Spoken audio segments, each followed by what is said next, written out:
Okay, so let's talk about strumming. And let's talk about strumming technique, okay? There's three basic kinds of strums we're going to be talking about. Quarter note, using quarter notes, eighth notes, and 16th notes. And we'll get to them all in good time. No pun intended. A quarter note is just one note per beat. And that is just, I'm not even going to play a chord here, just to show you. 1, 2, 3, 4, 2, 2, 3, 4. Okay, that's a quarter note. And if you want to tap your foot with that, your foot comes down on the number, on the beat. 1, 2, 3, 4, 2, 2, 3, 4. So if you wanted to practice just that, if you're just starting out, and you want to take some easy chords, take a G major, go to a C add 9, to a D major. Just quarter notes. 1, 2, 3, 4. Change. 2, 2, 3, 4. D. 3, 2, 3, 4. C add 9. 4, 2, 3, 4. And on that G. Okay, most of you are probably pretty good with those quarter notes. 2, 3, mostly only downstrokes, okay? So you want to move quickly to eighth notes. Eighth notes are basically double quarter notes, or 2 notes per beat. So you're doing 1 and. See, the and is on the upstroke. We're going to go 1 and. So we're going to do down, up. So straight eighth notes would be like this. Again, no chord, just holding the strings. 1 and 2 and 3 and 4 and 2 and 2 and 3 and 4. Okay, now notice a few things when I strum. This is very important. Strumming, I feel, is in the arm. Okay, when we're picking later and we're doing a lot of fast picking, then we're going to get more into just the wrist. But strumming, I want you to bend at the elbow. Okay, like you're making a big wave. Okay, and strumming is in that arm. And you don't want to strum just like from the top of the low E to the bottom of the high E, and just in this little area right here. You want to have a wide swath, like strum from the top of the guitar all the way down to the bottom of the guitar. For now, just to get used to that motion. And keep the pick in the same plane. These are all things that I've developed as far as my teaching methodologies, where I see students kind of doing a lot of things wrong when they're strumming wrong. They're like, pretend like the pick or the way you're coming down is going to stay straight. Like if I look at a cross section, see the pick does not tail off this way or come in this way. Straight, like a needle on a record, or like a reader reading a hard drive. This is straight. Let the pick hit the strings and glide through it. Let the pick do the work. Okay, don't tail your strum off, because then you're going to be missing the high strings. A lot of guitarists make that mistake. Straight, keeping your pick hand in this straight vertical plane, while your elbow is bent and it's loose, not locked up like this tight.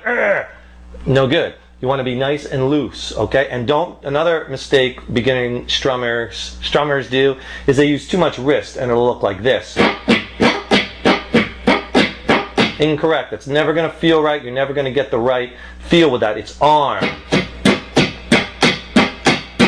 Okay, let the pick glide through the strings. Also, do you hear my upstrokes are about the same volume as the downstrokes, right? You don't want to have nice, strong, crisp downs and then wimpy upstrokes. Eighth notes. 1 and 2 and 3 and 4 and 2 and 2 and 3 and 4. And your foot is tapping 1 and 2 and 3 and 4 and 2 and 2 and 3 and 4. Okay? 4 and. So if I play a G chord, 2 and 2 and 3 and 4 and 3 and 2 and. See that arm movement? That's what you want to practice. 4 and 2 and 2 and 3 and 4. Just change the C add 9. Okay? You want to just practice a basic motion. Now, you probably noticed that didn't sound very musical, right? And the reason it didn't is because there was no rhythm. You see, the rhythm, good people, is in the rests. That repeated series of rests that we repeat over and over gives the music its life, its rhythm, its lifeblood. You can't just be playing straight on every beat. So we have to come up with what's called a strum pattern. And these are the things that is a bit challenging at first for many guitar players, is getting the rhythm and the feel and being able to play these strum patterns in time. So it takes a little bit of practice, but you can do it. Anybody can do this. You practice 10 minutes a day, and if you want to study this more in depth, go to our website at nextlevelguitar.com, and we have full section just on strumming, rhythm, and timing, because it's so critical to get you playing songs and creating your own songs and having fun, right? Okay, so let's look at this repeated series of rests and see if we can make it sound musical. So remember, on the screen right now, you're seeing that strum pattern with straight eighth notes. Down, up, down, up, down, up, down, up, down, up, and that's that. Doesn't sound very musical. So let's pull one of those downstrokes out of that mix. So we're going to play down, up, down, up, up, down, up, down, up, down, up, down, up, down, up, down, up, down, up. And you see down, up. We're not putting a down in there. We're skipping that and going right to an up. So there's a rest. And we're going to keep repeating that. And you'll hear I'm going to play that now on that G chord, and it's going to sound musical because you have that repeated rhythm, that repeated rest. Down,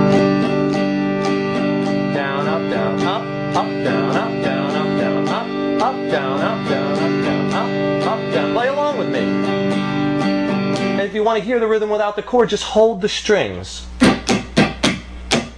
Notice the elbow.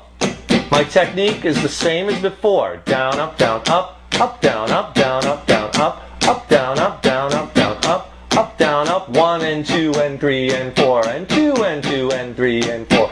Down, up, down, up, down, up. One time through the strum, or basically a 4 count, that's equal to 1 measure. And you repeat it again, that's 2 measures. So basically 1 and 2 and 3 and 4, and that's 1 measure. Then it starts over. 1 and 2 and 3 and 1 and 2 and 3 and 4 and 2 and 2 and 3 and 4 and up, down, up, down, up. So each one of those successive 4 counts is a measure in 4/4 time, what we're playing here. Okay, so I want you to practice that strum and then just start taking basic chord changes and start banging them around. Take chord changes which you are proficient at. Don't try to play a new strum pattern and at the same time struggle with the chord changes, because you're making it doubly as difficult. Okay, take a known chords that you could change pretty well, like maybe a real easy one is, or just go G to C add 9, back to G, C add 9. You're only moving 2 fingers. I'll give you a really close up of that shot so you can see what I'm talking about if I don't trip on my wires here. See, here's G, and to play a C add 9, you're just going to take your first finger, drop it down 1 string to the A string, and drop your second finger down 1 string. The third and fourth stay where they are. See how easy that changes? Just practice that back and forth. And you got that change down. That's a very easy change that you'll see in so many songs, the G to C add 9, right? So if you want to try it with the down, up, down, up strum, and this strum I'm just using as an example because it's one of the first strums that students can really gravitate toward and grasp. And you could use this strum in so many of your songs, whether you're covering a song or trying to play a popular song or you're making your own song. And you'll start, once you start listening to this, it's so important to develop your ear, and we work on that a lot at our website at nextlevelguitar.com. You're going to start hearing these strums and figuring them out on your own. And that's the level we take you to. So let's just do G to C add 9, 2 measures each. So we're going to go, you know, down, up, down, up, down, up, down, up, down, up, down, up, and then we're going to change to the C add 9, same strum. Okay, so let's try that. Here we go. 2, 3, 4. Down, up, down, up, down, up, down, up, down, up, change now, down, up, down, up, down, up, down, up, down, up, change. Very good.